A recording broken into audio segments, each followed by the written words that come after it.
Hola, pues vamos a continuar el día de hoy. Vamos a ver anatomía del hombro.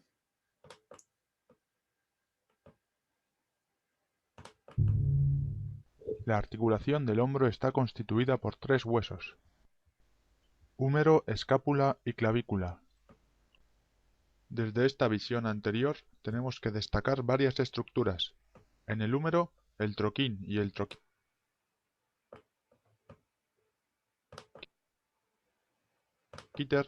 y en la escápula, el acromion y la apófisis coracoides. Volvemos a ubicar la escápula y el húmero desde una visión posterior, y destacamos la espina de la escápula y de nuevo el acromion. Pasamos a una visión posterior para el estudio de la musculatura. Redondo mayor. Se origina en el borde inferior externo de la escápula y se inserta por delante en el troquíter. Redondo menor. Se origina en la escápula por encima del redondo mayor y se inserta en el troquíter. Infraespinoso. Se origina en la escápula por debajo de la espina y se inserta en el troquíter. Supraespinoso. Se origina en la escápula por encima de la espina y se inserta en el troquíter pasando por debajo del acromion. Romboides mayor. Se origina desde la segunda hasta la quinta vértebra torácica y se inserta en el borde interno de la escápula. Romboides menor. Se origina desde la sexta vértebra cervical hasta la primera vértebra torácica y se inserta en el borde interno de la escápula por encima del romboides mayor. Elevador de la escápula. Se origina en las primeras cuatro vértebras cervicales y se inserta en el ángulo superior de la escápula. Trapecio. Se origina desde la nuca hasta la vértebra dorsal número 12 y se inserta en clavícula, acromion y espina de la escápula. Deltoides. Se origina en clavícula, acromion y espina de la escápula y se inserta en cara lateral del húmero. Dorsal ancho. Se origina en las 6 últimas vértebras torácicas y en la masa sacrolumbar, y se inserta en el borde inferior de la escápula y entre el troquín y el troquíter. Pasamos ahora a una visión anterior donde podemos observar el trapecio y el supraespinoso pasando por debajo del acromion. Subescapular. Se origina en la parte anterior de la escápula y se inserta en el troquín. Bíceps braquial. Tiene dos porciones. Una se origina en la apófisis coracoides y la otra se origina en la escápula.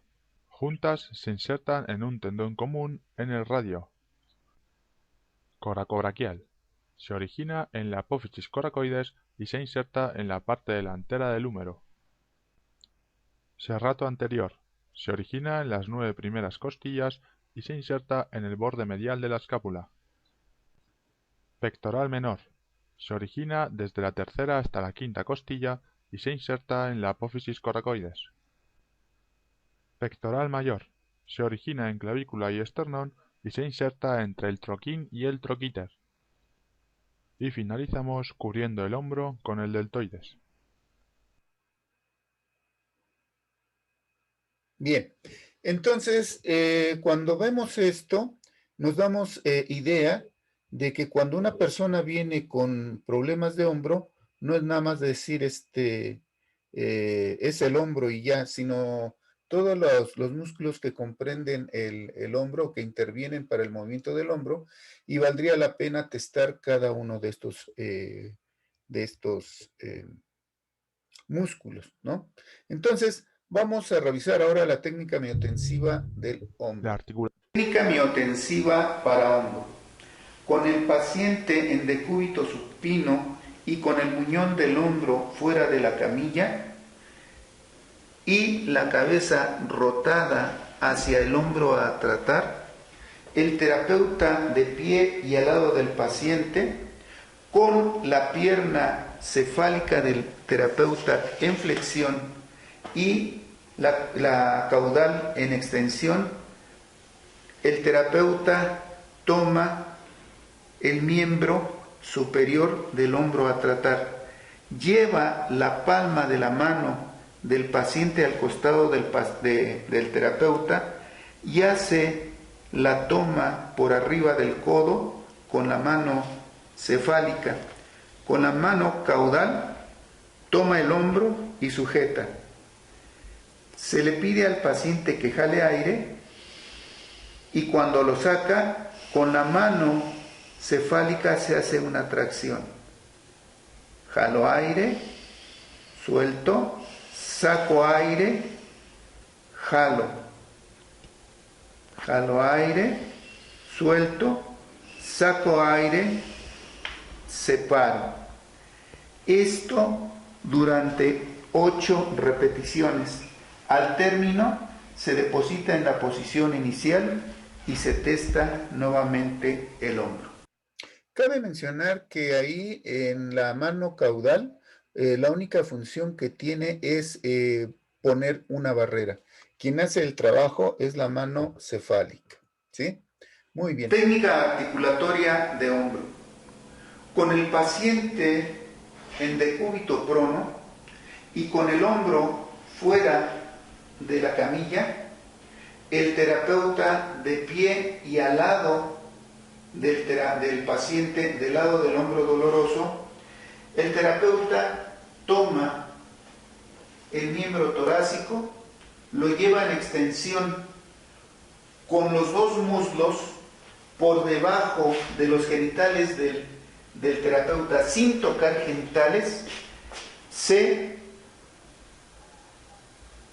toma o se aprisiona el miembro torácico. Hay que cuidar que no se llegue a la muñeca porque se lastima. El terapeuta, con las piernas en semiflexión, hace toma de bocadillo del hombro. Se le pide al paciente que jale aire y en ese momento se hace circunducción en contra de las manecillas del reloj y cuando se le pide que jale aire, se suelta. Jalo aire, con las piernas, con los miembros pélvicos, se extiende el hombro y se hace circunducción en sentido a las manecillas del reloj. Jalo aire, suelto toda presión, jalo aire, saco aire, con las piernas hago tracción y con las dos manos hago circunducción, suavemente. Jalo aire, suelto, saco aire, hago tracción y circunducción. Al término de este ejercicio se lleva a la posición inicial y se testa nuevamente. Bueno, como se dieron cuenta seguramente al principio lo dije al revés. Dije que cuando jala aire se hace la circunducción y se hace una decoaptación. No, el paciente se le pide que respire o ustedes observan que esté respirando y no hago nada. El momento que el paciente expira, cuando saca el aire, es cuando hago una decoaptación. Las piernas del terapeuta deben de estar en semiflexión. Cuando yo veo que saca el aire, yo echo las rodillas hacia atrás y eso va a hacer que por mecánica haya una decoaptación del hombro y aprovecho para hacer la circunducción, ¿sí? Espero que no les haya confundido. Hay que tener en cuenta, como dije al principio, que no hay que apretar la muñeca con los muslos porque es muy doloroso para el paciente. Entonces es por arriba de la muñeca, ahí es donde ponemos los muslos y en semiflexión. ¿Alguna duda? Yo tengo una pregunta sobre, entonces cuando el paciente cuando expira es cuando entonces se va a hacer la decoaptación, la tracción con las piernas y la circunducción a la vez. Ya, está bien. Ahora, sí. Yo lo que necesito es, porque aquí hay, ya me la sé y muchos de los participantes tienen error ahí. Cuando les digo que hagan circunducción, mueven las rodillas y mueven la cadera como si estuvieran bailando. No, la cadera y las rodillas del terapeuta permanecen estáticas. Solamente echo las rodillas hacia atrás para hacer de coaptación o para separar. Pero quien hace la circunducción son únicamente las manos del terapeuta. ¿Me expliqué? Sí, ¿Sí? sí, ¿Todas? Sí. Bien. Bueno, ahora vamos a ver unos músculos que se llaman interespinosos. Músculos interespinales torácicos. Los músculos interespinales torácicos, como su nombre indica, van a estar entre las apófisis espinosas de las vértebras torácicas. Por lo tanto, el origen va a estar en el borde superior de las apófisis espinosas de las vértebras torácicas, de todas las vértebras torácicas. Y la inserción se va a producir en el borde inferior, de cada una de las vértebras torácicas. ¿Qué función va a tener esta musculatura que está en la región torácica? Pues lo que va a realizar va a ser la extensión de la columna dorsal. Este conjunto de músculos están inervados por las raíces o las ramas primarias dorsales y también por los nervios espinales. Los nervios espinales desde C7 a L5, cada uno pues en el nivel que le corresponde. ¿Y por qué arteria está vascularizado?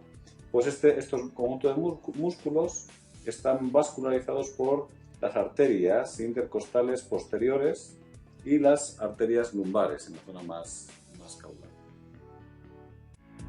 Muy bien. Pues ahora vamos a ver una técnica que se llama trazado neuromuscular en tórax. Técnica de trazado neuromuscular de tórax.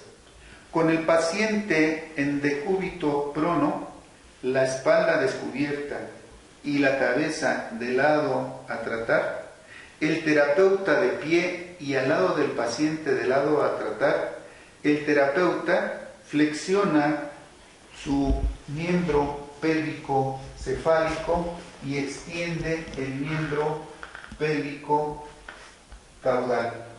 Con la mano cefálica a nivel lumbar va a poner un límite y con el pulgar de la mano caudal va a hacer un trazado neuromuscular sobre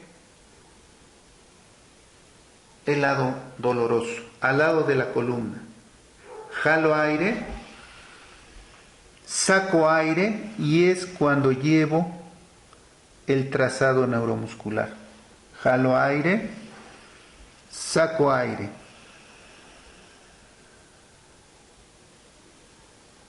Jalo aire, saco aire.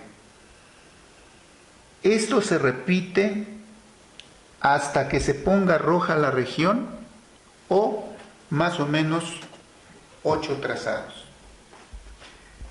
Bien. Y se testa nuevamente. Bien, tal vez no se ve muy bien ahí en la película, pero después de hacer ese ejercicio le tomé una foto. No subí la foto. Pero ahí se ve cómo está roja esa parte paravertebral. Ahora, ese trazado es en el que ustedes, si es que así lo consideran, pueden poner aceite que no sea mineral de cualquier tipo, o pueden poner crema o un ungüento, vaselina, lo que sea, ¿no? Bueno, vaselina no, porque tampoco eso es mineral. O pueden poner talco. Yo lo hago sin ningún crema o aceite, pero eso no quiere decir que ustedes no lo puedan hacer, ¿sí? Y se pone rojo y lo que vamos a conseguir es que mejore la irrigación sanguínea ahí y se relaje el músculo, ¿sí? Y se hace de abajo hacia arriba, de la región lumbar hacia la torácica, hacia arriba, ¿sí?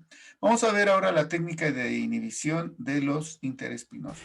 Técnica inhibitoria de los músculos interespinosos. Con el paciente en decúbito prono y con la cabeza de lado a tratar, el terapeuta de pie frente al paciente y contralateral al lado de tratar, el terapeuta ubica las apófisis espinosas del nivel a tratar, pone su mano con la punta de los dedos hacia los pies y con la región hipotenar de su mano caudal imprime 4 kilos de presión y desplaza la mano hasta el costado. Jalo aire, saco aire. Jalo aire, saco aire. Cuando se expira es cuando se hace la inhibición. Saco aire. Y si yo bajo casi a la región lumbar, también muevo mi mano cefálica. Jalo aire, saco aire. Al término de las repeticiones, que pueden ser 8 hasta que se consiga la relajación, se vuelve a testar. Bien, bueno, en la anterior se me pasó decirles que el trazado neuromuscular se hace paravertebral, o sea, al lado de la vértebra, porque si ustedes lo hacen en medio, van a tocar las apófisis espinosas y va a ser doloroso o muy doloroso para el paciente. Esa observación quería hacer. Y aquí la mano cefálica solamente es la que pone una barrera para poder desplazar la caudal sobre la inhibición de los interespinosos. ¿Alguna duda de esto? No. ¿No? Bueno, vamos a continuar. Vamos a continuar con sobre los romboides menor y mayor. Dos músculos que corresponden a la región dorsal del tronco, que son el romboide menor y el romboide mayor.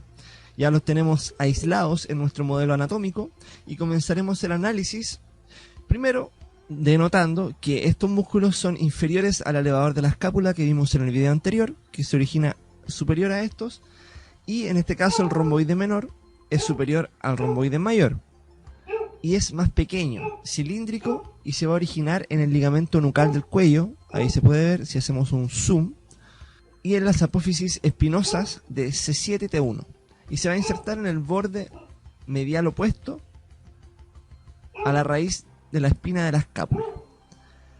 El romboides mayor, que es inferior, de mayor tamaño, se va a originar sobre las apófisis espinosas de las vértebras torácicas superiores y se va a insertar en el borde medial escapular debajo de la inserción del romboide menor.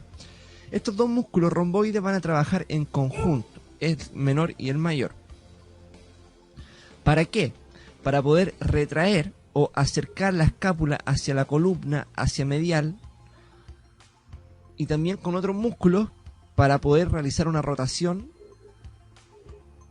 lateral de la escápula en sentido inferior. El nervio dorsal, que es una rama del plexo braquial, va a inervar a ambos músculos romboides.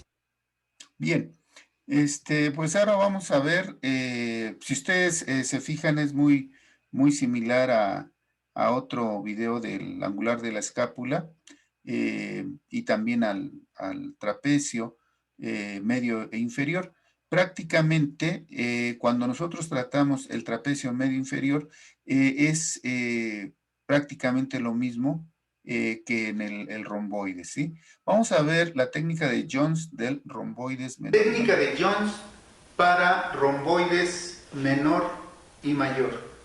Con el paciente en decúbito lateral, con el lado a tratar hacia arriba y el brazo libre, el terapeuta al lado del paciente y frente de él, va a localizar, va a poner la mano del paciente por detrás de la espalda.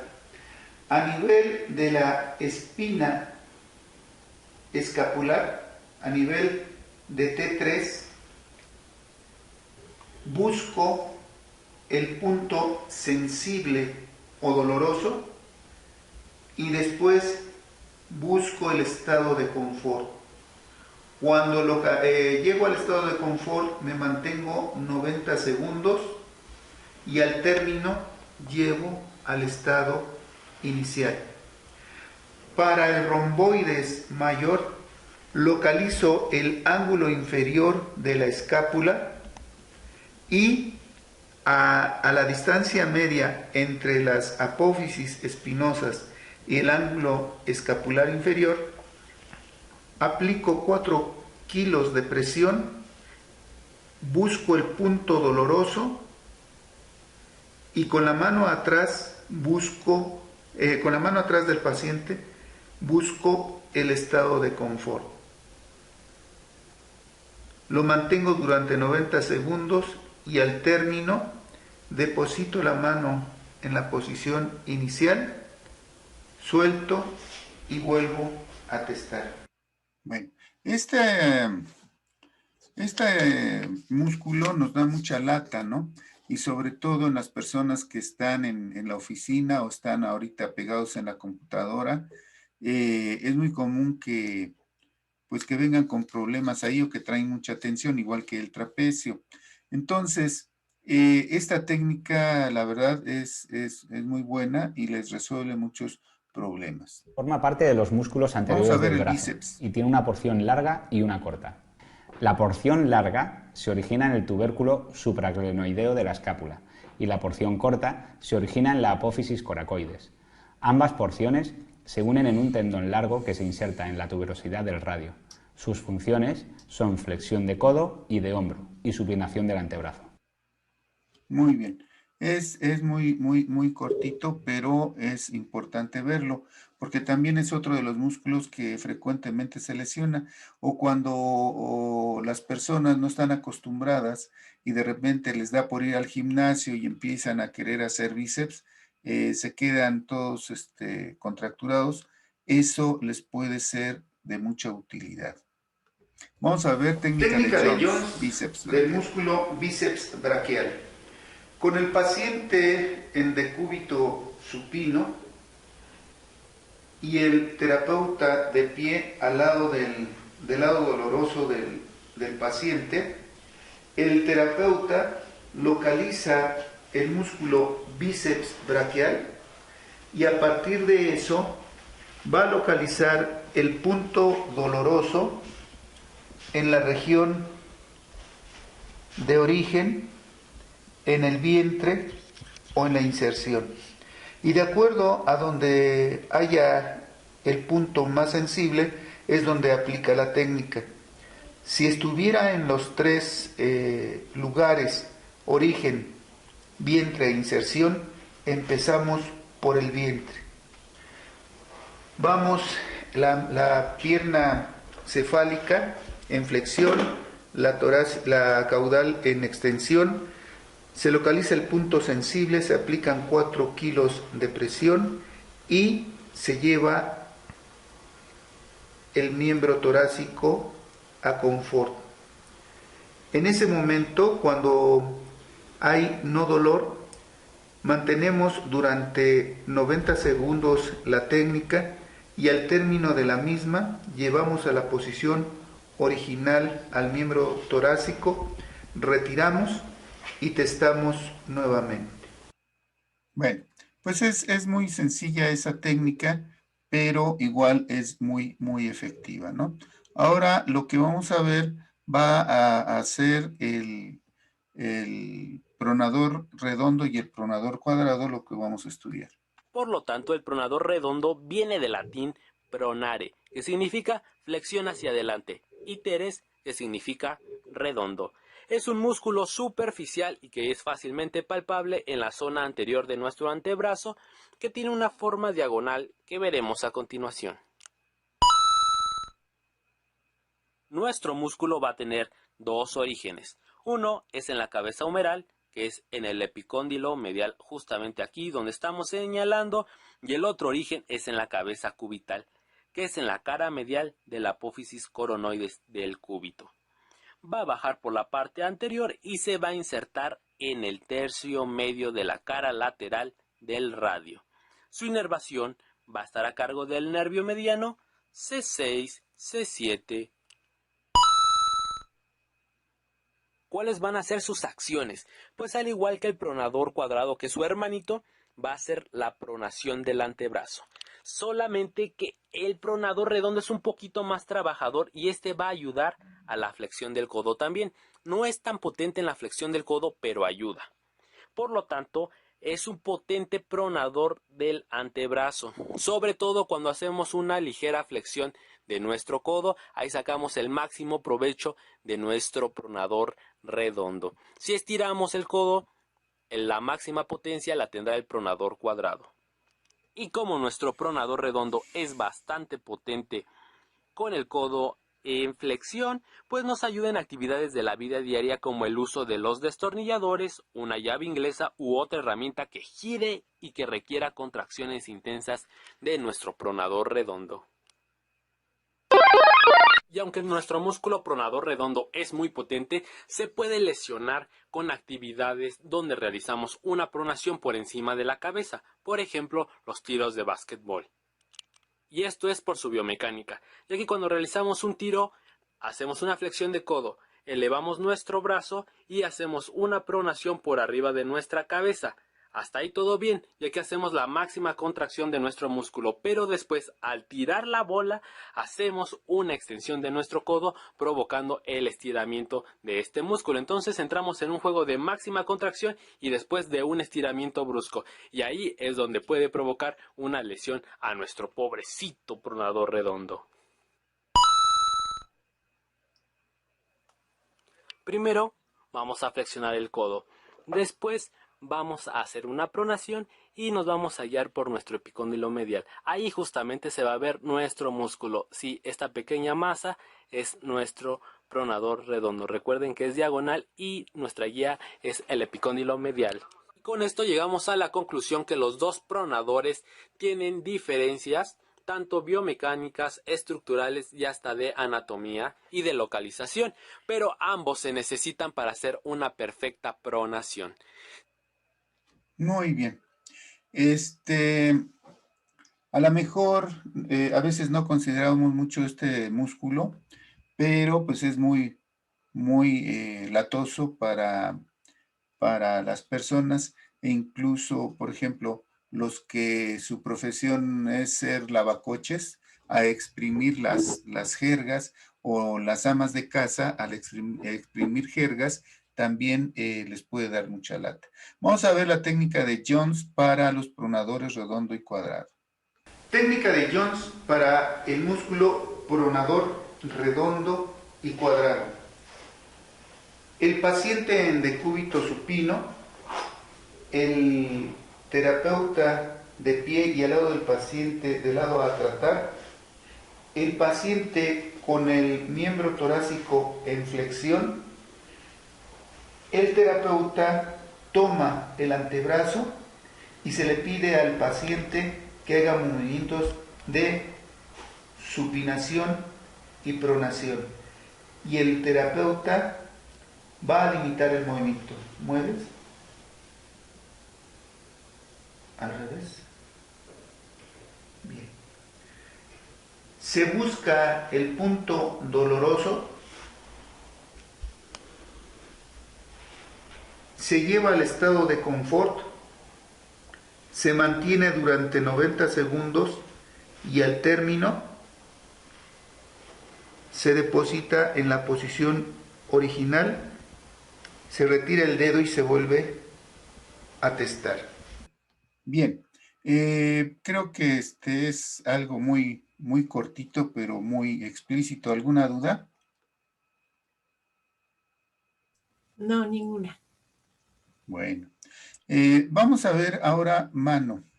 La mano es la parte más distal de nuestro brazo. Se caracteriza por tener una gran funcionalidad y variedad de movimientos.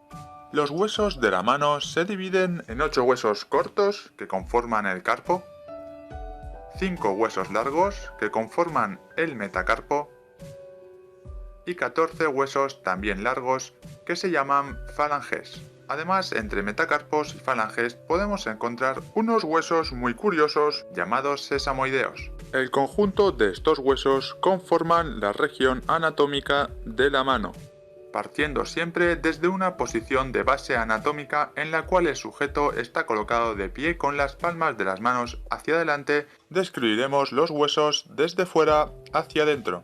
Los 8 huesos del carpo se disponen en 2 filas. La primera fila de ellas lo componen el escafoides, semilunar, piramidal y pisiforme. La segunda fila lo conforman el trapecio, trapezoide, hueso grande y ganchoso.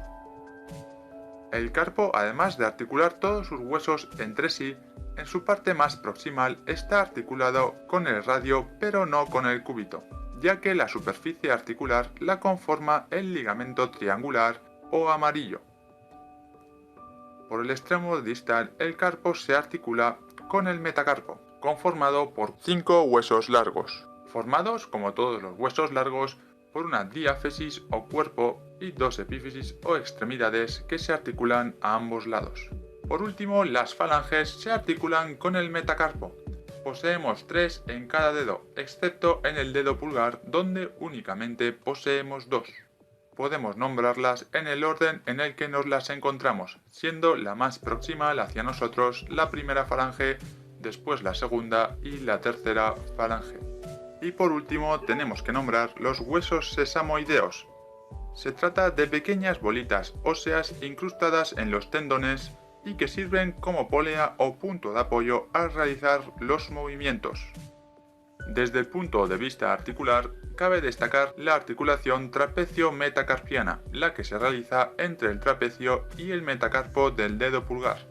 Esta articulación se distingue del resto, tiene mayor funcionalidad y movilidad, potenciando así la función de pinza que nuestro dedo pulgar posee.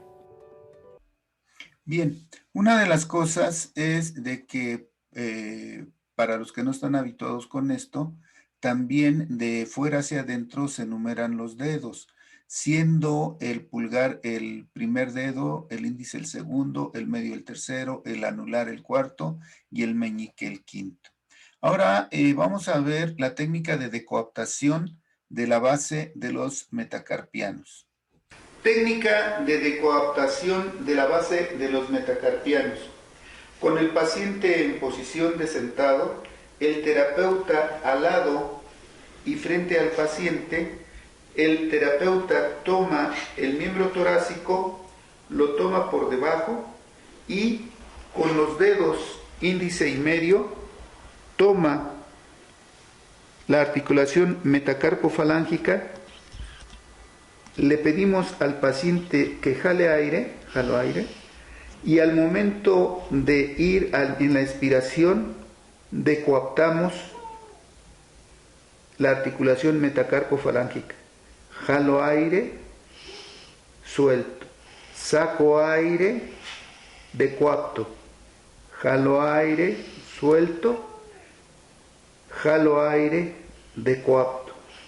Y así nos vamos a cada una de las articulaciones. Jalo aire, saco aire y decoapto. Jalo aire y suelto.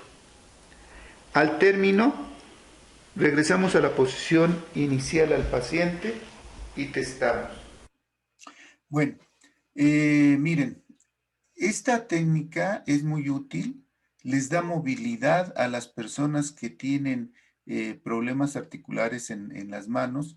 ¿Y cuál es el mecanismo de acción? O al menos desde el contexto de la medicina tradicional china, es una deficiencia de sangre y energía en los ligamentos y tendones.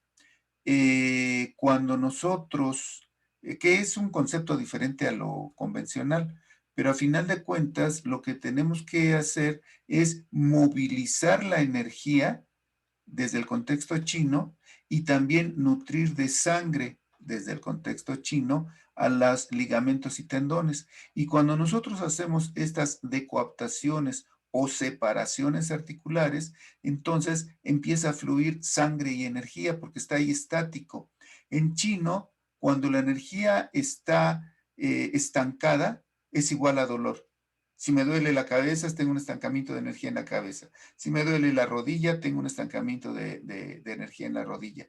Y si tengo dolor en las articulaciones de la mano, tengo un estancamiento de energía.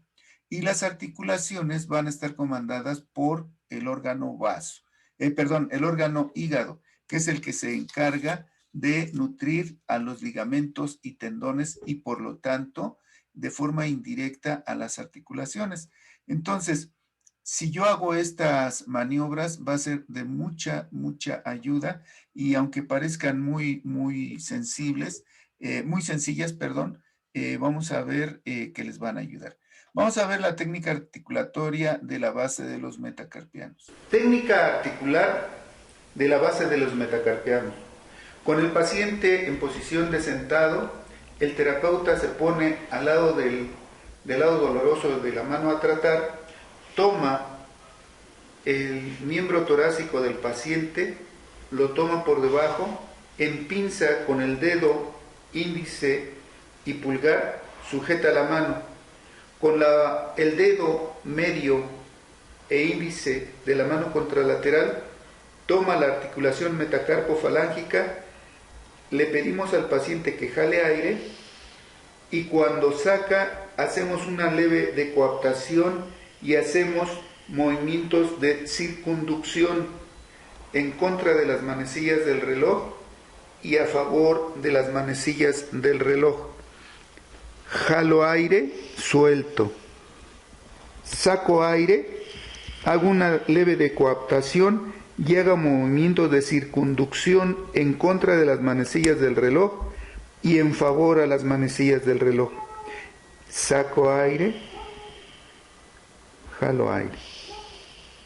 Y esto se repite en cada, saco aire, en cada uno de los dedos. Jalo aire.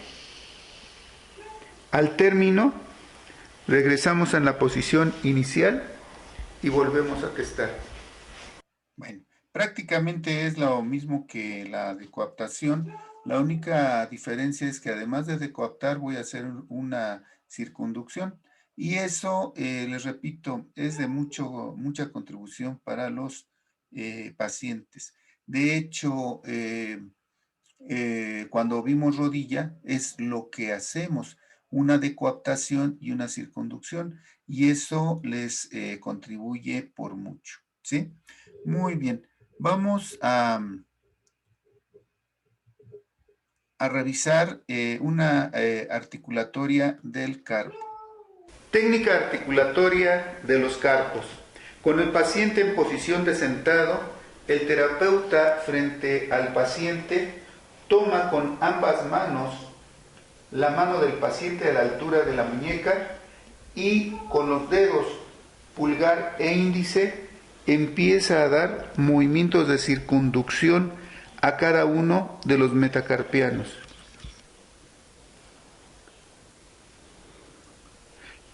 En contra de las manecillas del reloj y en favor a las manecillas del reloj. Cuando llegamos al término, con las dos manos en pinza, le pedimos al paciente que jale aire y en el momento en que le digo que saque el aire, llevo a una tracción rápida y corta. Bueno, y al término deposito la mano en la posición inicial o neutra, ¿sí? Al principio hablé de que se hacía circunducción en los metacarpianos, no, es en los carpos, en los 8 huesecillos que vimos al principio de la primera y segunda línea, es donde vamos a hacer esa circunducción. Otra vez, porque hay personas, a lo mejor que no son sedentarias, por ejemplo, los que son estilistas o peluqueros, están trabajando eso, pero como en todo, antes de trabajar no hacen calentamiento, se exponen a un esfuerzo y con tareas laborales prolongadas empiezan a lesionarse. Una forma de relajarlos es haciendo esta técnica y dándoles la indicación que antes de empezar a trabajar deben de hacer calentamiento, por un lado. Y por el otro, vamos a hacer un movimiento de sacudida o una tracción rápida y corta, y eso también les beneficia mucho a los pacientes. Vamos a ver los músculos interóseos dorsales.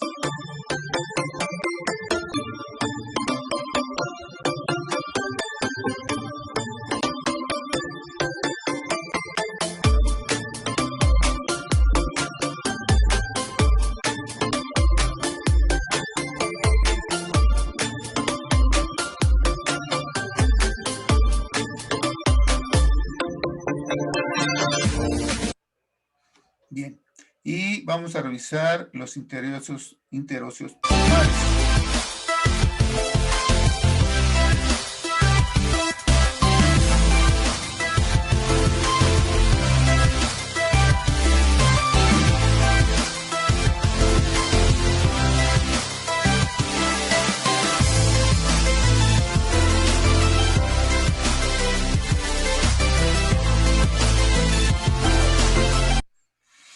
Bueno, estos músculos, a lo mejor para un ortopedista no es muy relevante y los pacientes se quejan y bueno, todo lo quieren operar, ¿no? O sea, no es que los juzgue, pero antes de operar, que yo creo que puede estar muy bien indicada la cirugía, pero antes de hacer cirugía, podemos procurar darle nosotros tratamiento. Créanme, yo he tratado a muchos pacientes que me dicen, es que la semana que entra me operan, ¿no? O en 2 semanas me operan. Y terminan no operándolos porque se les contribuye mucho con esto, ¿sí? Y son lesiones muy latosas, la de los interóseos dorsales y palmares. Vamos a ver ahora los músculos de la mano ya integrado. Aquí se encuentra la mano con todos los músculos y tendones largos presentes. En el dorso se encuentran los tendones extensores de los dedos, el extensor propio del índice y el extensor propio del meñique. Profundo a los tendones extensores se localizan los interóseos. Aquí se muestra el tendón del extensor largo del pulgar y el corto y el abductor largo del pulgar. En la parte anterior se localiza la aponeurosis palmar, que retiraremos. Aquí se encuentran los tendones del flexor superficial de los dedos y el profundo, y aquí se localiza uno de los músculos lumbricales. Aquí se muestra el flexor largo del pulgar, rodeado por el flexor corto del pulgar. Aquí se encuentran el abductor corto del pulgar y profundo al mismo, el oponente del pulgar. Aquí se localiza el abductor del meñique, junto con el flexor de meñique, y profundo a ellos, el oponente del meñique. Retiremos ahora los tendones flexores para visualizar el abductor del pulgar y el interóseo. Los 3 interóseos más laterales se encuentran aquí, por detrás del aductor del pulgar. Bien. Una vez visto esto, vamos a realizar una técnica que se llama técnica de Jones de los músculos interóseos de la mano. Técnica de Jones de los músculos interóseos de la mano. Con el paciente en posición de sentado, el terapeuta frente al paciente toma la mano lesionada y con los dedos en pinza, el dedo índice y pulgar, localiza el punto sensible de los músculos interóseos. Cuando se localiza, con la mano contralateral, toma a lo ancho de la mano y en pinza con los dedos índice, medio, anular y el pulgar, comprime al mismo tiempo que el de la mano inicial hace la misma compresión. Nos mantenemos 90 segundos en esta posición y al término de la ejecución soltamos lentamente, lo llevamos al estado natural y testamos nuevamente. Miren, esta técnica, no sé si ustedes hayan escuchado alguna vez, y a lo mejor Citlali no, porque los profesionales de esto, la gente no se atreve a abordarlos, pero hay personas que dicen, es que siento la mano abierta. No sé si han escuchado ese término, que tienen la mano abierta. Y es cuando se lesionan las personas al hacer un sobreesfuerzo con la mano, al querer destornillar un tornillo que está enmohecido, o cuando quiero girar algo con la mano, se lesionan. Y entonces, por cierto, me acuerdo de un licenciado en rehabilitación que tenía ese problema, pero ya tenía como 2 semanas. Le hicimos esa técnica y en el momento se quitó el dolor, se quitó la molestia, ¿no? Lo que le dicen, tengo la sensación de una mano, de la mano abierta. El domingo, o cuando nos veamos en la práctica, adicional a esta técnica, les voy a enseñar algo que se llama stretch band. No sé si tú, Citlali, lo hayas escuchado o manejes esa técnica. No, no la había escuchado. Bueno, es una venda elástica no de tela, sino es una venda de caucho muy fuerte, en el cual, por ejemplo, si no tenemos la venda, hacemos esto con las manos. Aprisionamos tanto a lo ancho de la mano y en el lugar donde se siente el dolor, ahí con ambas manos apretamos. Con el stretch band es una banda que sí cuesta muy cara, pero que es muy útil. Cuando estaba yo trabajando en Tlaxcala, uno de los alumnos, ya ven, cuando uno es alumno de lo que adolece es de la parte económica, él tuvo la idea de hacerlo con una cámara de bicicleta. No sé por qué se le ocurrió. Fue a comprar unas cámaras viejas de bicicleta y con eso hizo su stretch band. Con lo que lo podemos hacer, y que Citlali seguramente tiene en su consultorio, son con las bandas elásticas de rehabilitación con las que se hace ejercicio el paciente. Hay de varias tensiones y colores, depende del color es la tensión.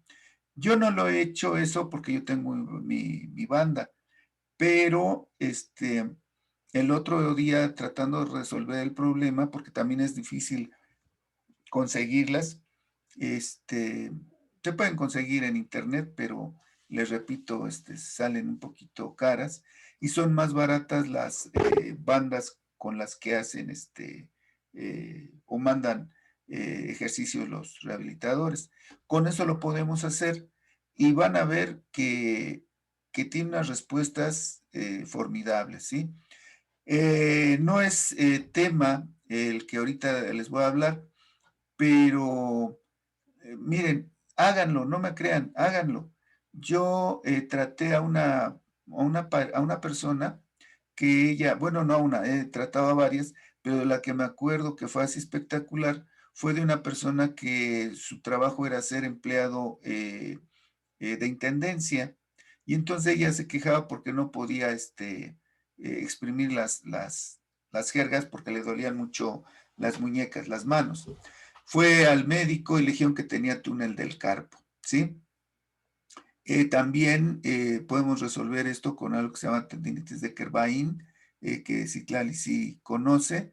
Y me acuerdo que esa persona, cuando le hice lo de la banda elástica y le hice técnicas no tensivas, a la semana regresó como con un 80-90% de mejoría.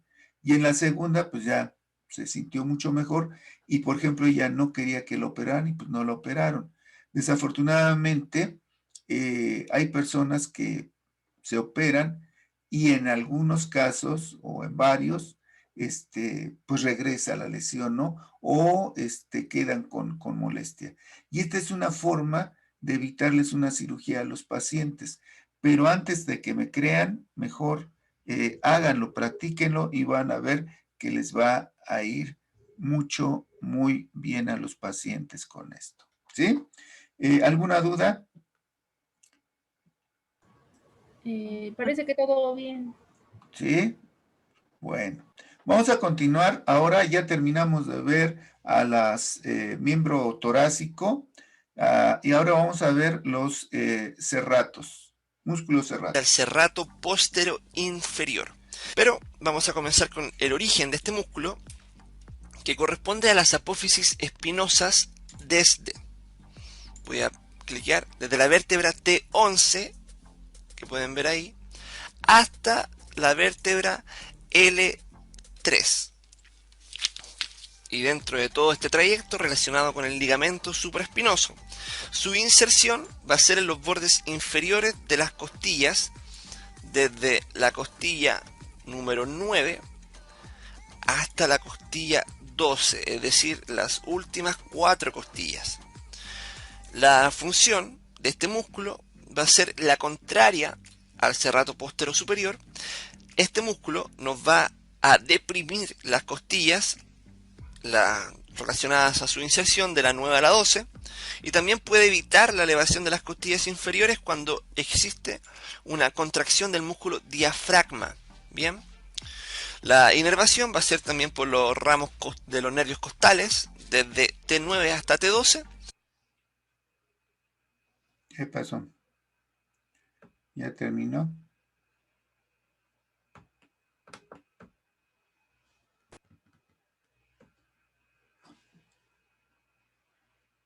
Parece que sí termina. Bueno, vamos a ver ahora la técnica de Jones para el del músculo serrato. Con el paciente en posición de sentado, le pedimos que se abrace. El terapeuta al lado del paciente y del lado contralateral del lado lesionado, con una mano abraza al paciente, con la otra mano, con el dedo pulgar a nivel del ángulo interno de la escápula, busco entre T11 y T12 el punto de dolor o el punto sensible. Cuando se localiza, se aplican 4 kilos de presión, se lleva a lateroflexión y rotación contralateral.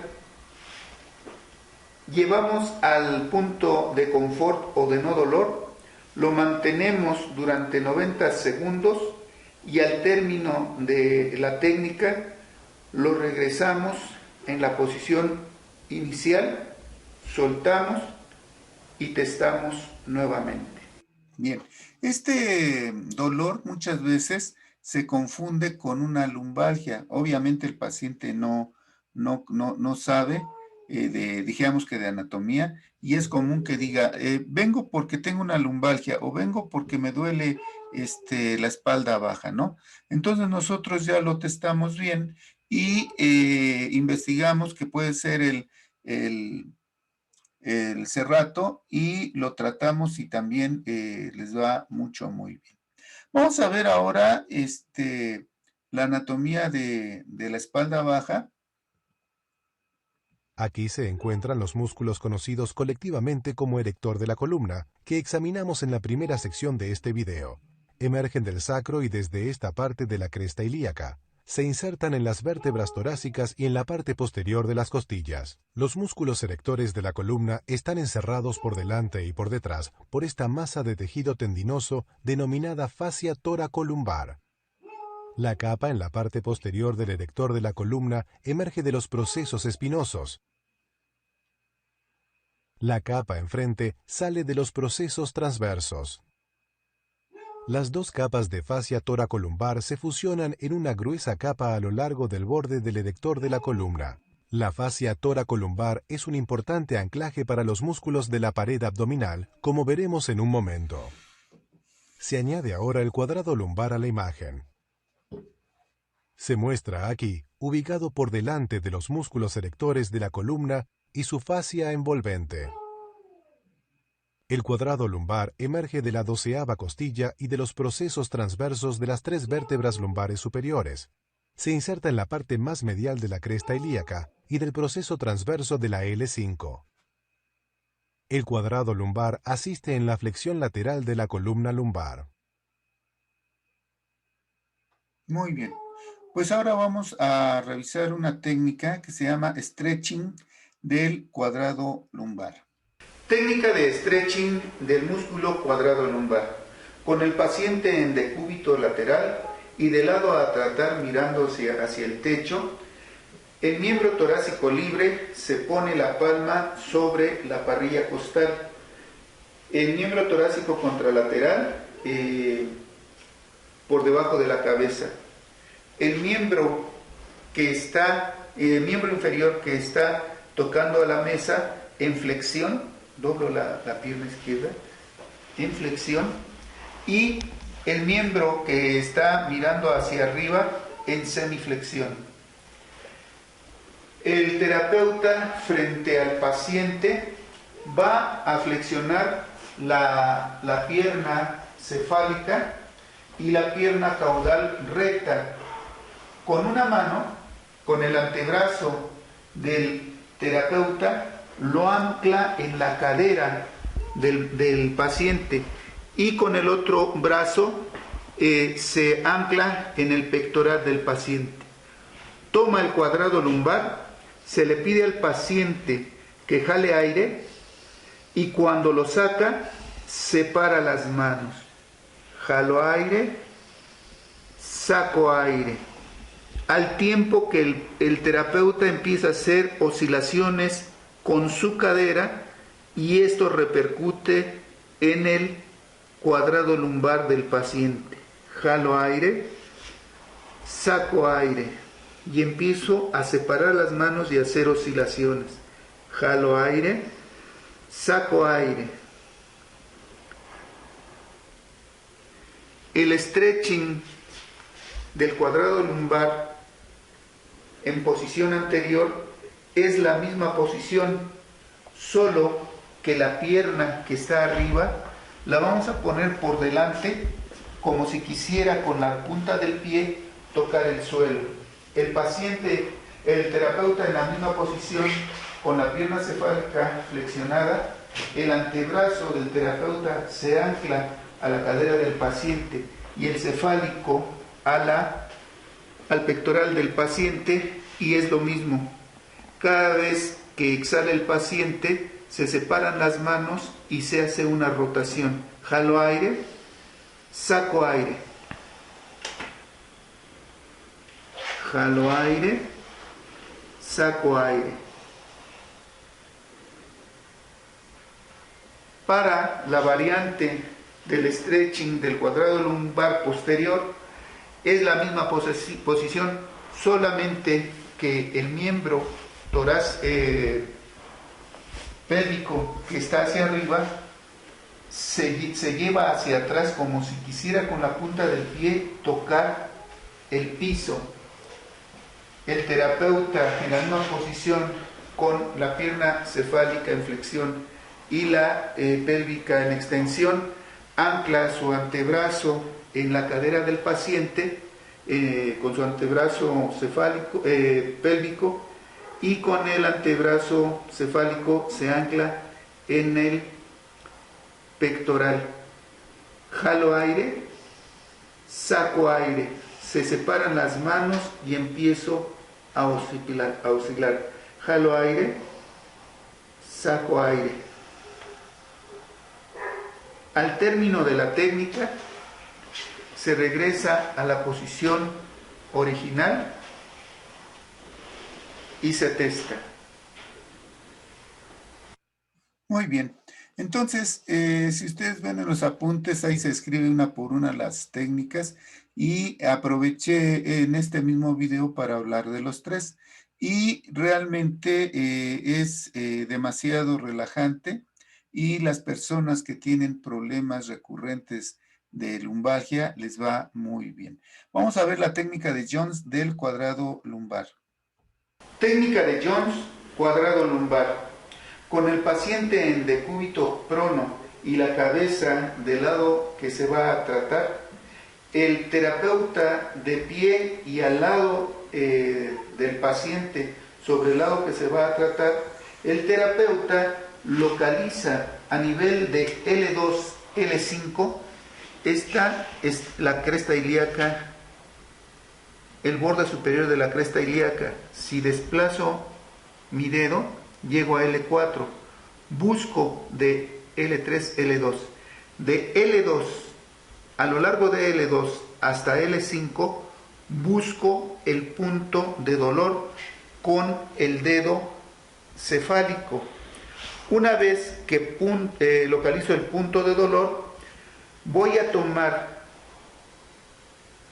el miembro pélvico del lado doloroso, lo voy a tomar por debajo de la rodilla, meto mi rodilla debajo del muslo de la paciente o del paciente, y entonces empiezo a oscilar el miembro pélvico hasta alcanzar el punto de confort o de no dolor. Cuando lo alcanzo, me mantengo durante 90 segundos y con 4 kilos de presión, y al término lentamente lo devuelvo a su estado inicial. Suelto y nuevamente vuelvo a testar. Bueno, para los que no están muy habituados, cuando yo toco la cadera o la cresta ilíaca y paso generalmente mi dedo medio a la altura de esa cadera, voy a llegar a L4. ¿Qué es L4? L4 es la vértebra lumbar, por eso L cuarta o 4. Voy a tratar de palpar las apófisis espinosas hacia arriba. La que sigue es la L3 y después la L2. ¿Cómo identifico la L2? Porque está esas apófisis más separadas. Ahí es, en chino hay un punto que se llama Migmen y que es muy importante. Y ahí es donde los anestesiólogos le ponen la raquia a las pacientes. Cuando estudian acupuntura, los anestesiólogos pues jamás vuelven a picar ahí, ¿no? Por otras implicaciones desde el contexto filosófico de la medicina tradicional china. Pero bueno, esto lo menciono para que no se queden, ¿y qué es L3, qué es L2 y de qué está hablando? Me voy a la parte lateral, más o menos a la altura del ángulo escapular interno, ¿sí? Trazo una línea y a partir de ahí empiezo a buscar desde L2 hasta L5 para encontrar el punto sensible del lumbar, ¿sí? Vamos a hablar ahora, bueno, ¿hay alguna pregunta hasta aquí? No, doctor. ¿Nadie? No, todo bien. ¿Seguras?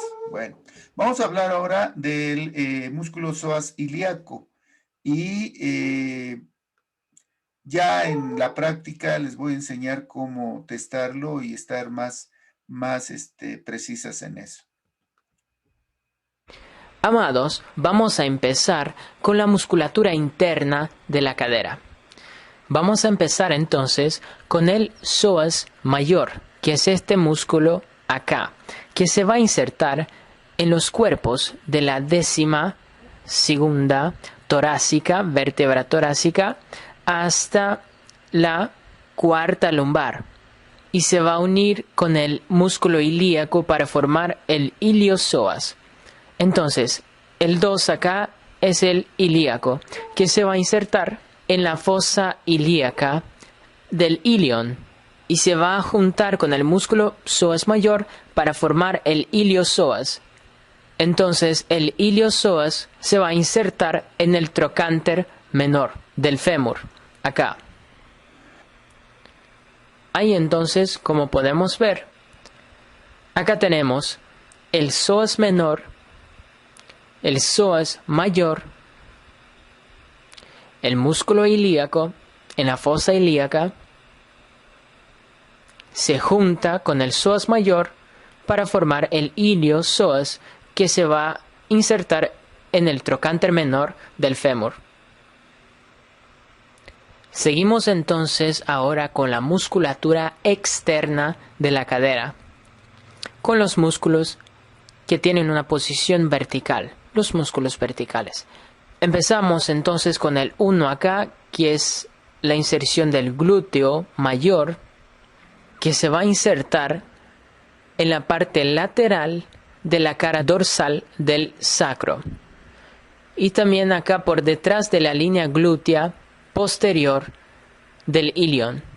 Y entonces su otra inserción es en la tuberosidad glútea en el cuerpo del fémur, cerca de la extremidad superior, tuberosidad glútea, y también en el tracto iliotibial. Ahí seguimos entonces ahora con el glúteo medio, que es el 2 acá, que se va a insertar acá en la cara glútea del ilion, por debajo de la cresta ilíaca. Acá tenemos la cresta ilíaca por debajo, entonces va a estar entre la línea glútea posterior y la línea glútea anterior. Entre ellas vamos a tener la inserción del glúteo medio y se va, claro, hasta el trocánter mayor del fémur. Seguimos con el glúteo menor, que se va a insertar entre las líneas glútea anterior y la línea glútea inferior. Y entonces se va, claro, hasta el trocánter mayor del fémur. Y después tenemos el 4, que es el tensor de la fascia lata, que se va a insertar acá en la espina ilíaca anterosuperior y se va hasta el tracto iliotibial. Y por último, el 5, tenemos acá el músculo piriforme, que se va a insertar en la cara pelviana, acá en el sacro, hasta el trocánter, su otra inserción. Acá tenemos entonces el piriforme.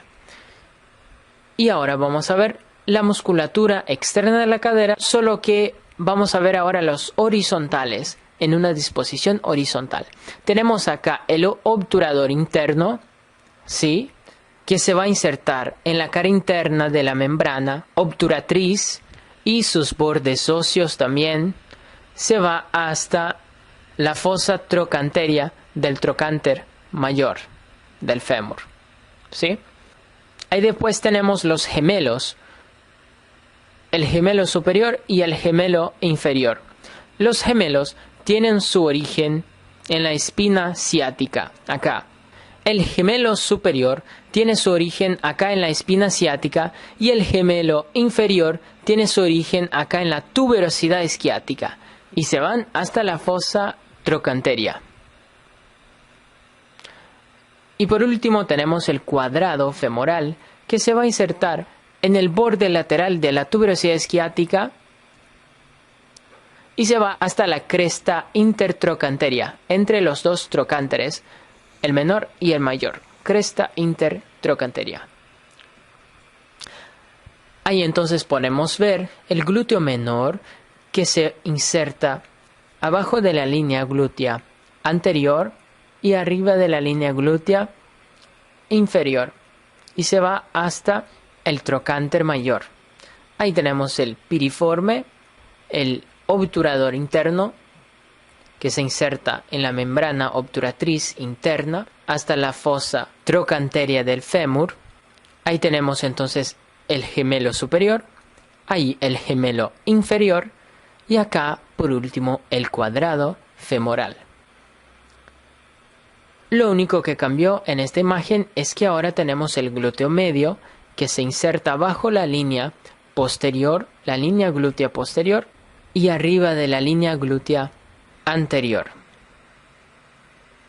Ahí tenemos entonces el glúteo mayor, que se inserta en el sacro y también en la parte posterior de la cara glútea del ilion, por detrás de la línea glútea posterior hasta la tuberosidad glútea en el fémur y el tracto iliotibial. Y acá tenemos el tensor de la fascia lata. Bien, miren, en este video, aunque al principio dije que era nada más del psoas ilíaco, lo dejé porque a final de cuentas vamos a ver cadera y aquí es explícito todos los músculos de la cadera. El psoas ilíaco, como lo vamos a identificar, es en la cresta, en la cresta ilíaca anterosuperior. Para los que no estamos familiarizados con la anatomía, es comúnmente conocido como el huesito de la risa. ¿Por qué le dicen? Pues no sé, pero si ustedes tocan su cadera por delante en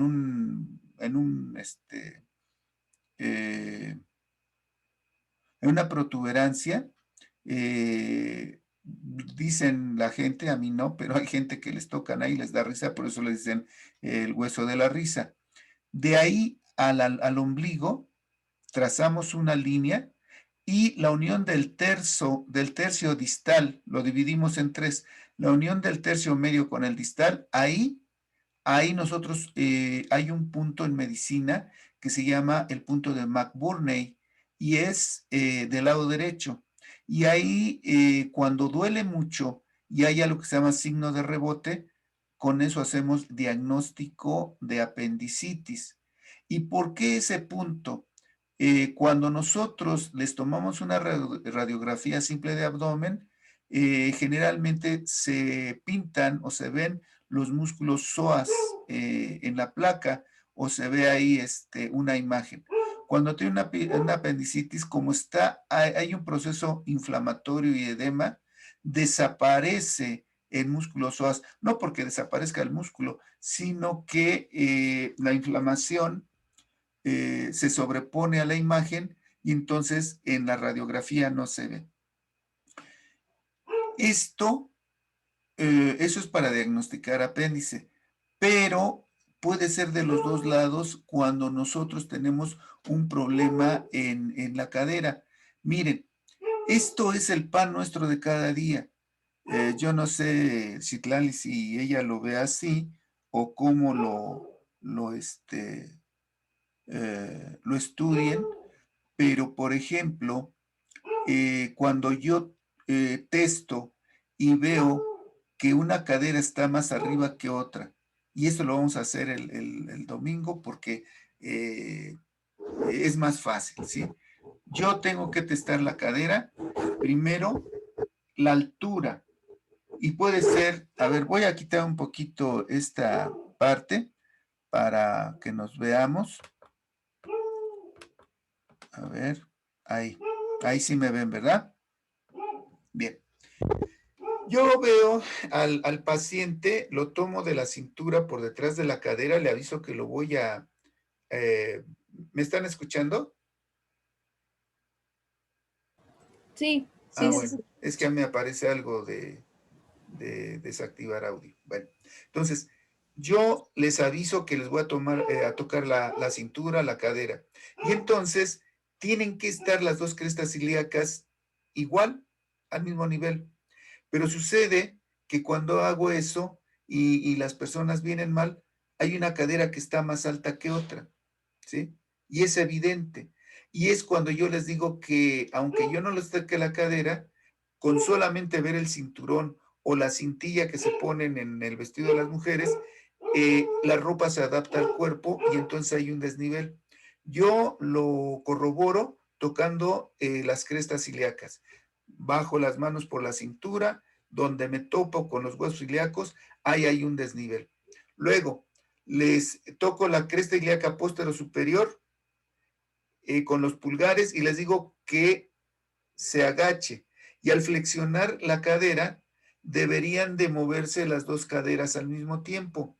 Sin embargo, cuando está mal y cuando una está más alta que otra, sucede que le digo que se agache y nada más se mueve una cadera, ¿sí?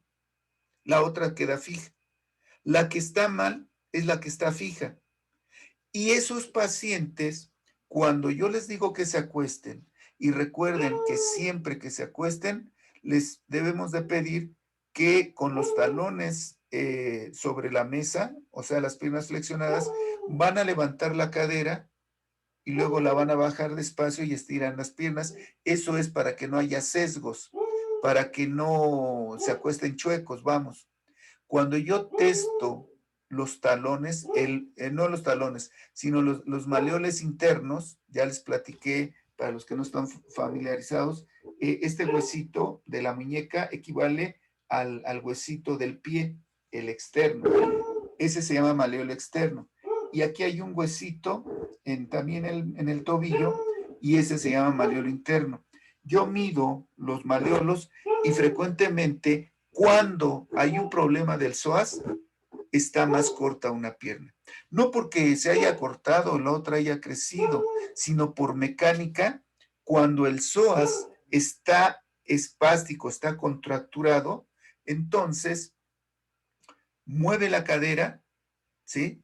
La rota en antero o en retroversión, para atrás o para adelante. Y eso por mecánica hace que se alargue una pierna o que se acorte, ¿sí? Depende del problema.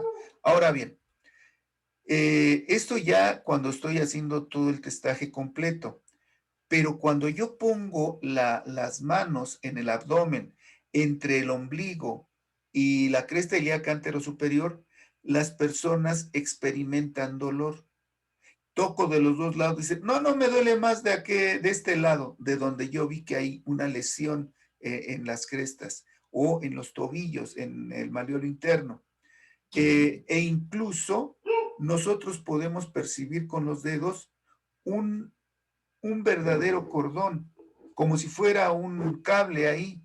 Obviamente va a depender de la gravedad. Si la lesión es leve, pues voy a percibirlo, pero no tan severo o no tan grueso como cuando el acortamiento es muy evidente o mucho mayor. Hay veces que el acortamiento del miembro pélvico, que se mide con el maleolo interno, llega a ser hasta de 1 pulgada.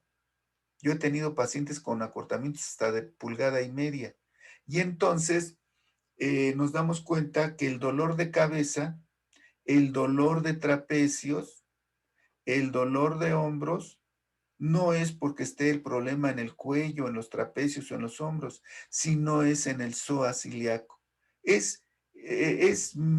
Su disfunción nos da muchas patologías, e incluso eso es una lesión ascendente, pero en una lesión descendente me puede afectar incluso la rodilla. Ahora bien, siento un verdadero cable ahí y después le pido al paciente que lleve las manos hacia atrás.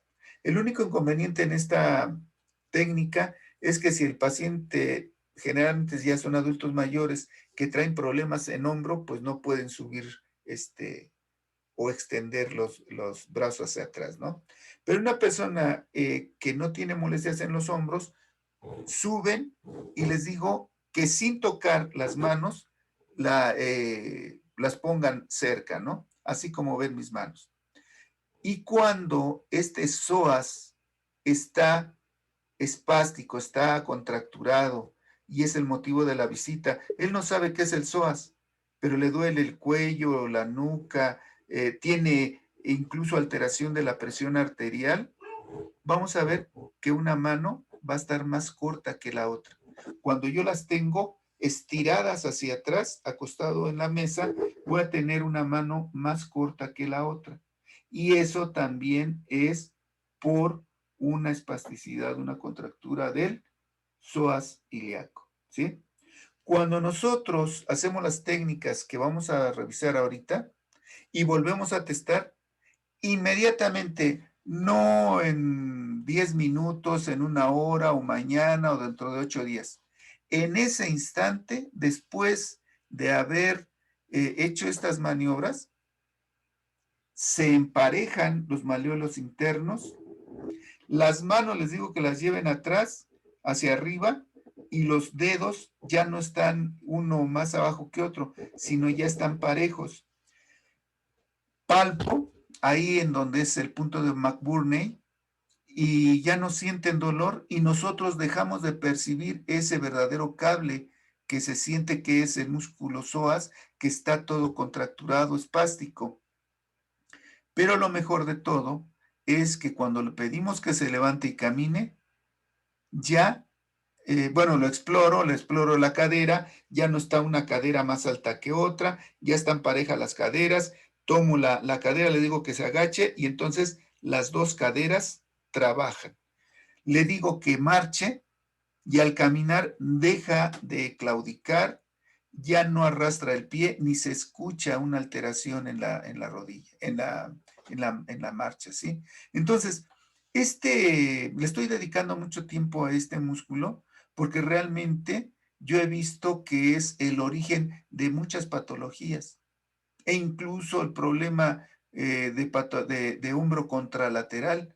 Tratamos esto y se compone automáticamente el hombro o la rodilla, ¿sí? Y cuando nosotros vamos con el médico, con el ortopedista, ¿qué tiene? Es que me duele el hombro, saquen una placa de hombro. No, pues no tiene nada en el hombro. Y me dan analgésicos y relajantes. Y yo sigo con molestias, ¿sí? Y es lo que yo veo en la consulta. Es que ya fui con el ortopedista, ya llevo 2 semanas y no me compone. Ya fui con el huesero, ya me tronaron, no me compone.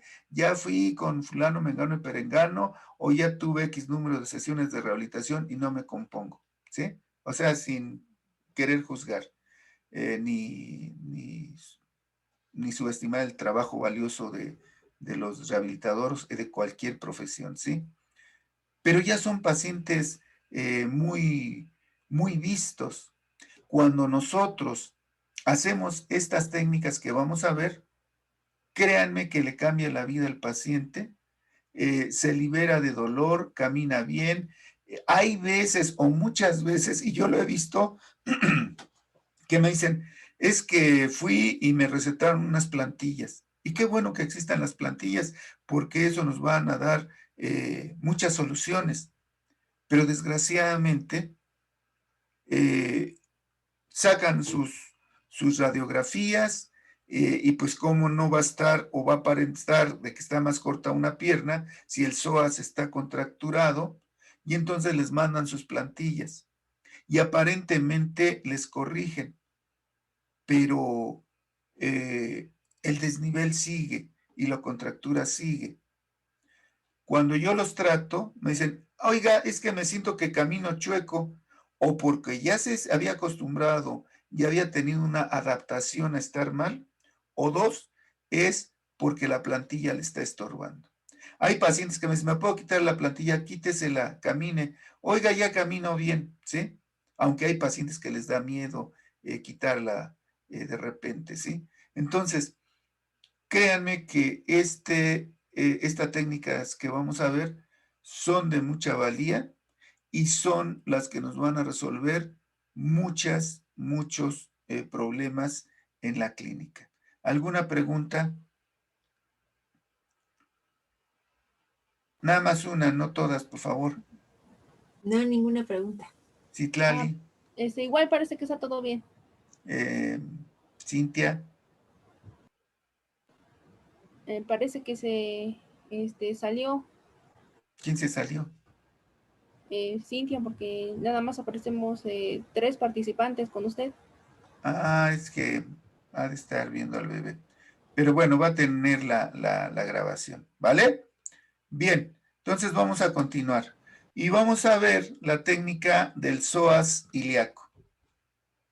Técnica de Jones, músculo psoas ilíaco.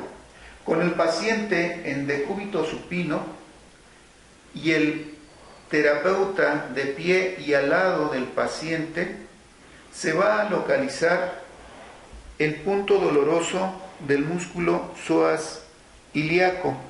Se localiza primero la cresta ilíaca anterosuperior y la cicatriz umbilical. Se traza una línea y en la distancia ubicada en el tercio medio con el tercio externo, con el dedo índice y medio, se busca el punto doloroso. Una vez que se ubicó el terapeuta con su pierna caudal, la sube a la altura de la mesa. Su pie lo pone sobre la mesa. Una vez hecho esto, con la pierna lleva a flexión, ligera abducción o aducción el miembro pélvico del paciente y busca el punto de no dolor. Cuando se encuentra, mantenemos una presión de 4 kilos sobre el psoas ilíaco durante 90 segundos y al término, despacio, se lleva el miembro torácico a la posición inicial, se suelta y se testa nuevamente el punto. Bien, este es el miembro pélvico. Ahí dije torácico, pero es el miembro pélvico. Entonces, esa parte tan sencilla nos resuelve muchos problemas, no nada más de la cadera, sino de todo, la espalda, del cuello, del hombro, dolores de cabeza, dolor de rodilla, va a ser muy importante. Y ahí donde precisamente la imagen donde ven que tengo los dedos, ahí nosotros testamos y es donde se siente el cable bueno, no es cable, pero es como si fuera un cable, un cordón, que es el músculo psoas ilíaco. Cuando volvemos a testar, desaparece ese dolor e incluso el paciente dice, no, ya no me duele, ¿sí? Y ahora vamos a ver el bombeo del psoas ilíaco. Técnica de bombeo del músculo psoas ilíaco. Con el paciente en decúbito supino y el terapeuta de lado contralateral a tratar, se localiza la cresta ilíaca anterosuperior y la cicatriz umbilical. Se traza una línea y en la unión del tercio medio con el tercio distal se localiza el punto doloroso del psoas ilíaco.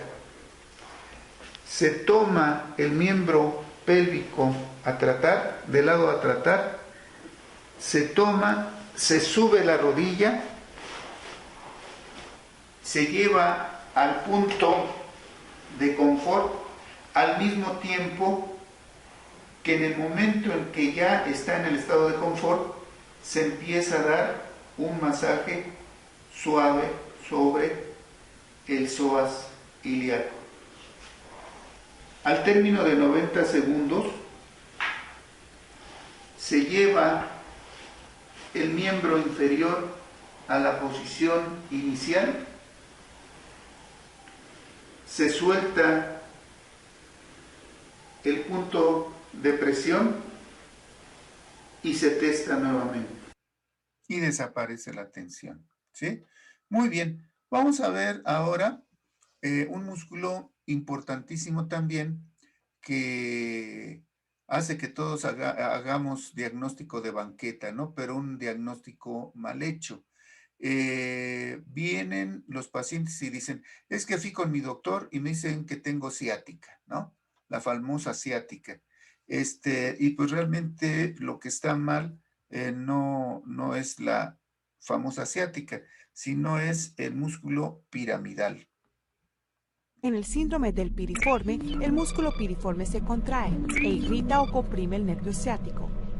A menudo causa síntomas similares a la ciática, pero no se debe a un problema de la columna como en el caso de la ciática. El piriforme es un músculo pequeño ubicado en la parte profunda de las nalgas, detrás del glúteo mayor. Cruza diagonalmente desde la parte baja de la columna hasta la parte superior del fémur, y el nervio ciático pasa por debajo o a través del músculo. El músculo piriforme ayuda a rotar la cadera y a girar las piernas y los pies hacia afuera. A causa del uso excesivo, una lesión o un esguince, el músculo piriforme se puede endurecer, inflamar o contraer. Los deportes con movimiento repetitivo hacia adelante con las piernas o los problemas en las articulaciones circundantes como las articulaciones sacroiliacas son causas típicas del síndrome del piriforme. Como el músculo piriforme se ubica cerca del nervio ciático, si el músculo piriforme se irrita o lesiona, el nervio ciático puede verse afectado también. Los síntomas del síndrome del piriforme incluyen sensibilidad y dolor en el área de los glúteos, y un dolor parecido al del ciático, entumecimiento y debilidad que pasan por la parte posterior del muslo, las pantorrillas y los pies. El dolor por el síndrome del piriforme a menudo es peor al subir escaleras luego de estar sentado o al caminar o correr. El síndrome del piriforme generalmente se confunde con otras afecciones, especialmente las afecciones de la columna lumbar. Es importante recibir un diagnóstico correcto del síndrome del piriforme para elegir un tratamiento para el dolor en la parte baja de la espalda y las piernas. Bien, vamos a ver entonces la técnica de Jones del piramidal o del piriforme. Técnica del piramidal. Con el paciente en decúbito prono, la cabeza rotada hacia el lado que se va a tratar, el terapeuta de pie y al lado del paciente del lado a tratar, va a localizar la cresta ilíaca póstero superior hacia afuera y hacia abajo, con el dedo pulgar de la mano cefálica, busca el punto de dolor. Una vez localizado, el terapeuta con su mano cefálica, caudal, toma por arriba la rodilla del paciente, flexiona el miembro pélvico y busca el punto de confort. Cuando se ubica, se mantiene durante 90 segundos con 4 kilos de presión y al término de la manipulación se regresa de forma tranquila, lenta, se deposita sobre la mesa y se retira el dedo, se vuelve a testar. Eso es para las fibras superiores.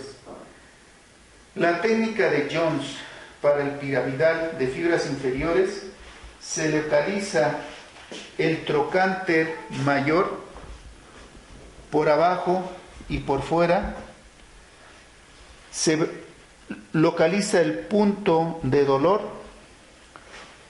con la mano cefálica, con el dedo pulgar, con la mano caudal se toma por arriba de la rodilla, se mete la rodilla del terapeuta, se flexiona el miembro inferior del paciente y se busca el estado de confort. Una vez que se encuentra, voy a dejar durante 90 segundos 4 kilos de presión sobre el punto sensible. Al término del ejercicio, despacio, lentamente, voy bajando el miembro torácico, el miembro pélvico del paciente y suelto. Y nuevamente vuelvo a testar. Muy bien. Bueno, pues ahí vimos dos manipulaciones que podemos hacer para el piramidal. Y vamos a ver ahora la técnica de Jones, pero del punto reflejo del piramidal. Técnica de Jones, punto reflejo piramidal. Con el paciente en decúbito supino y el terapeuta de pie al lado de la lesión a tratar, vamos a localizar el punto reflejo piramidal a nivel suprapúbico y al lado de la línea media anterior. Se localiza con el dedo pulgar, se imprime 4 kilos de presión y se deja ahí durante 90 segundos. Al término de la técnica, se retira el dedo y se vuelve a testar. Miren, esta técnica es útil, por ejemplo, para aquellos pacientes que tienen dolor incapacitante. ¿Qué es esto? Hay pacientes que apenas si se pueden acostar en la mesa y no permiten que se manipulen mucho, entonces los podemos abordar desde esta técnica. Y paulatinamente, como van mejorando, ya los podemos ir poniendo de lado, los podemos poner en decúbito prono. Igual, cuando yo veo a un paciente que trae una lumbalgia o de esos que se quedan trabados y no se pueden mover porque se quedaron en flexión, lo que puedo hacer, y es un problema porque si los movemos les duele mucho, lo que puedo hacer es precisamente en el lado doloroso imprimir 4 kilos de peso y conforme lo vaya permitiendo el paciente, irlo reincorporando o provocando un estado de confort, y es una forma en la que podemos salir relativamente rápido de ese cuadro doloroso, ¿sí? Muy bien. Vamos a revisar ahora una técnica de Jones para el glúteo menor. Ya vimos también la anatomía del glúteo menor, medio y mayor, ¿sí? Técnica de Jones para el glúteo menor. Con el paciente en decúbito prono y la cabeza rotada hacia el lado a tratar, el terapeuta de pie y al lado del paciente de lado a tratar, el terapeuta localiza la cresta ilíaca del paciente.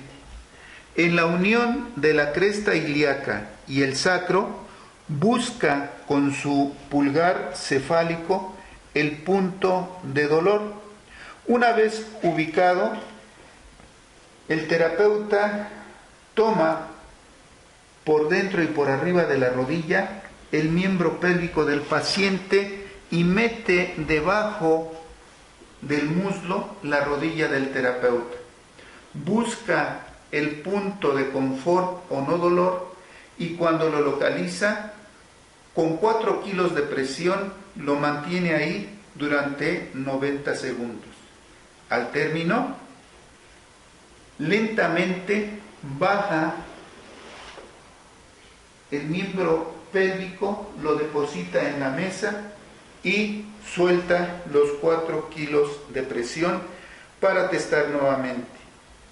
De ahí, siguiendo el glúteo medio, sigue sobre toda la cresta ilíaca y donde se encuentra el punto de dolor, ahí con el dedo cefálico pulgar se aplica 4 kilos de presión y nuevamente con la mano caudal tomo por arriba de la rodilla el miembro pélvico del paciente y se busca el punto de confort.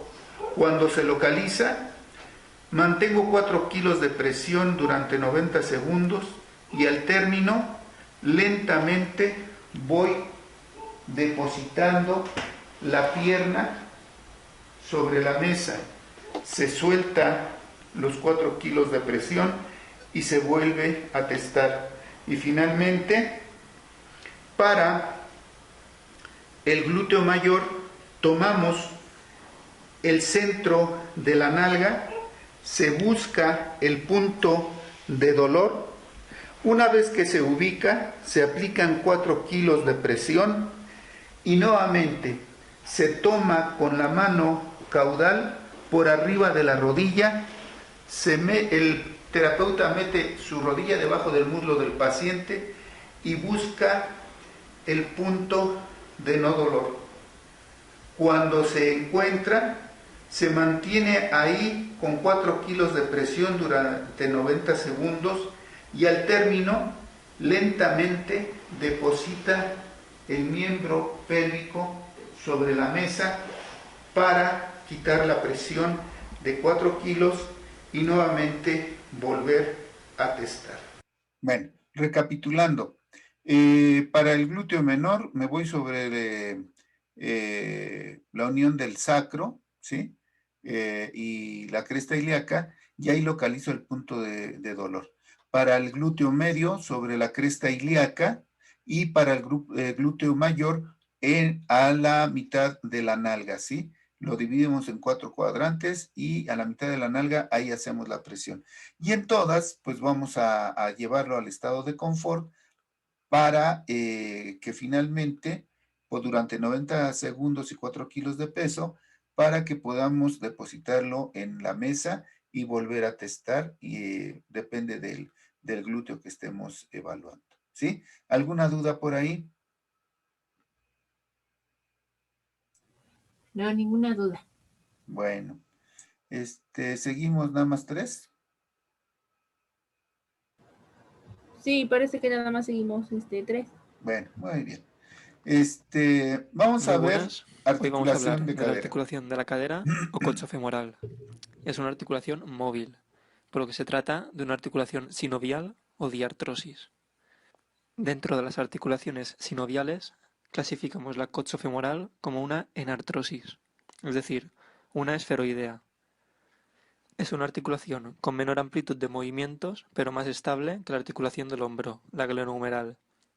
Entonces, sus funciones serán la de soporte del peso corporal y la de locomoción. ¿Qué partes son las que constituyen la articulación de la cadera? La forman la cabeza del fémur y el acetábulo de la pelvis, que se encuentra en la cara externa del hueso ilíaco. La cabeza del fémur son unos 2/3 de una esfera de unos 50 milímetros de diámetro. Luego nos encontramos con el cuello del fémur, que sirve de unión entre la cabeza del fémur y su diáfisis. La cabeza del fémur vemos que está orientada hacia arriba con el ángulo cérvico-diafisario o ángulo de inclinación, que es de unos 120-135 grados. También vemos que está orientada hacia adentro y hacia adelante, con el ángulo de anteversión o de declinación, que es de unos 10 a 30 grados. Por lo que diremos que la cabeza del fémur está orientada hacia arriba, hacia adentro y hacia adelante. ¿Qué pasará si tenemos aumentados el ángulo de inclinación, el ángulo de declinación o ambos? Pues tendremos una articulación más inestable y más propensa a luxaciones a causa de que haya menos superficie de la cabeza del fémur que contacte con el acetábulo. El acetábulo tan solo está recubierto de cartílago en su periferia, es decir, en la cara semilunar. La parte central del acetábulo se encuentra por detrás de la cara semilunar y es el trasfondo cotiloideo, y no contacta con la cabeza del fémur. La orientación de la cavidad cotiloidea es hacia afuera, hacia abajo y hacia adelante. Entonces la cabeza del fémur y la cavidad cotiloidea se complementan. La cabeza del fémur va hacia arriba, la cavidad cotiloidea hacia abajo. La cabeza del fémur va hacia adentro y la cavidad cotiloidea hacia afuera. En cambio, ambas se orientan hacia anterior, cosa que hará que una parte de la cabeza del fémur no quede recubierta por el acetábulo. En cuanto a los factores de coaptación de la coxofemoral, existe la coaptación por la fuerza de la gravedad, que en posición anatómica tiende a estabilizar la articulación. La presión atmosférica también es un factor importante en la coaptación de la cadera, ya que dificulta la extracción de la cabeza del fémur del acetábulo. En cambio, realizando un pequeño orificio en el fondo del acetábulo, la cabeza del fémur se separaría del acetábulo con una gran facilidad, por su propio peso. El rodete cotiloideo también es un factor de coaptación y prolonga la superficie del acetábulo, dando éste más profundidad. Y finalmente, también son coaptadores los ligamentos y los músculos que intervienen en la articulación. Muy bien. Vamos a ver, ya nada más terminamos de ver cadera, pelvis, y dejamos para mañana el resto de los temas, que ya son pocos. ¿Están de acuerdo? Vamos a ver la técnica articulatoria de pelvis. Técnica articulatoria de pelvis. Con el consultante en decúbito supino, el terapeuta de pie y al lado del paciente, del lado a tratar, el terapeuta lleva la mano del paciente sobre su abdomen.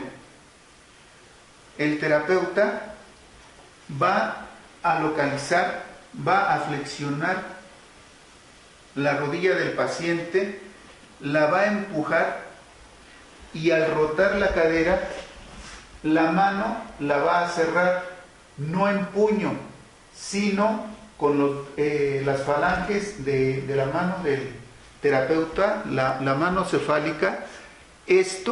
Los dedos van a quedar sobre la mesa. Voy a pasar la mano por debajo de la pelvis, ¿sí?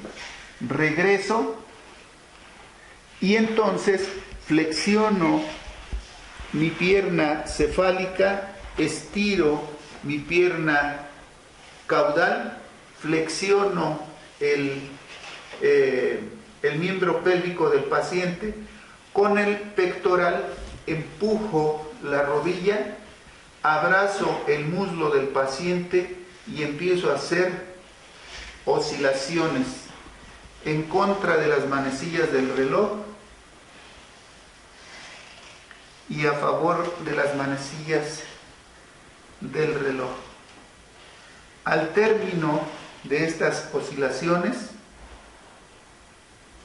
estiro el miembro pélvico del paciente y saco la mano. Bien, esta manipulación es dolorosa, molesta, porque los nudillos son los que están sobre la articulación coxofemoral. Sin embargo, es muy útil para aquellas personas que ya tienen una artrosis de cadera, que tienen dificultad para el movimiento. Recuerden que hace rato les dije que nuestro trabajo es mover, promover la dinámica de las articulaciones y la dinámica de la sangre y energía desde el contexto chino.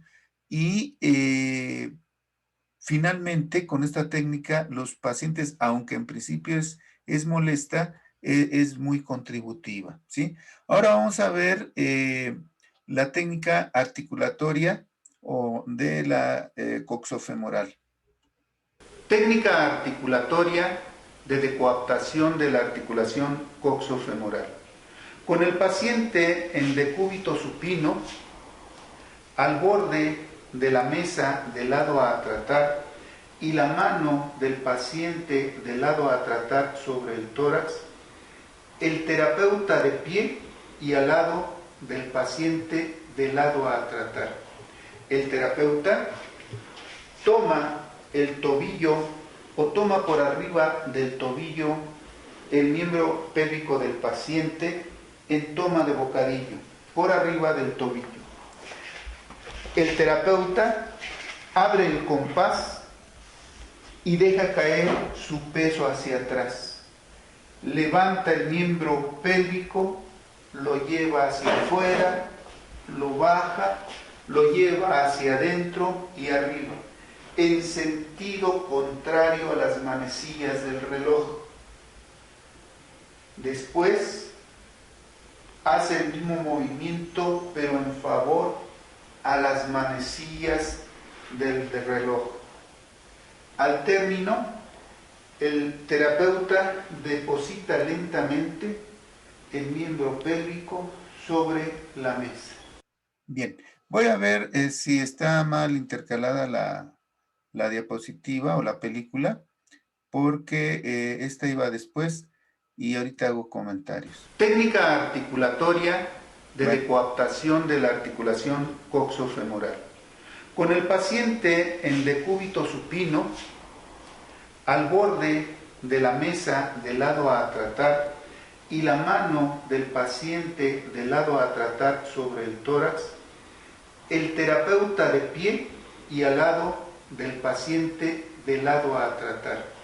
El terapeuta toma el tobillo o toma por arriba. Bueno, repetí esa película, pero realmente lo que seguía, pero ahorita lo explico, es la articulatoria, una articulatoria coxofemoral. La primera que nosotros vimos, esa se llamó articulatoria de pelvis. Esta que vamos a ver es articulatoria coxofemoral. ¿Cómo se va a hacer? Con el paciente en decúbito supino y el terapeuta al lado del paciente, del lado a tratar, lo que va a hacer el terapeuta es flexionar el miembro pélvico del paciente, dobla la rodilla, el terapeuta flexiona su miembro pélvico cefálico y el caudal lo extiende. En la que habíamos visto articulatoria de pelvis, cerraba el puño y lo metía por debajo de la articulación coxofemoral. En este caso no. En este caso, lo único que vamos a hacer es con el pectoral del terapeuta, se apoya la pierna del paciente. Con las dos manos del terapeuta, abraza el muslo del paciente y entonces empieza a hacer oscilaciones en contra de las manecillas del reloj y a favor de las manecillas del reloj. Cuando yo termino de hacer más o menos de 4 a 8 oscilaciones en contra y a favor de las manecillas del reloj, entonces lo que voy a hacer es que voy a echar mi cuerpo hacia atrás para que haga una pequeña decoaptación. Le pido al paciente que jale aire y cuando el paciente saca aire, voy a dar una contracción rápida y corta. ¿Sí? No sé si me expliqué en ese sentido. ¿Quieren que hagamos alguna aclaración? No, sí queda claro. ¿Para Citlali también?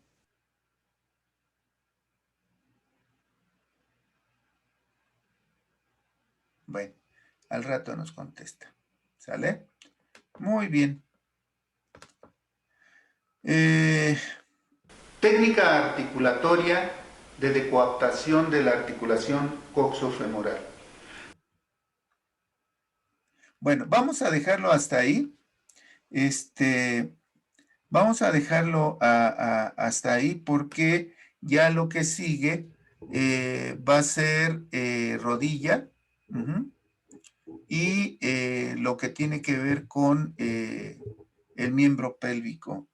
Entonces, no sé si hay alguna pregunta por ahí, algún comentario.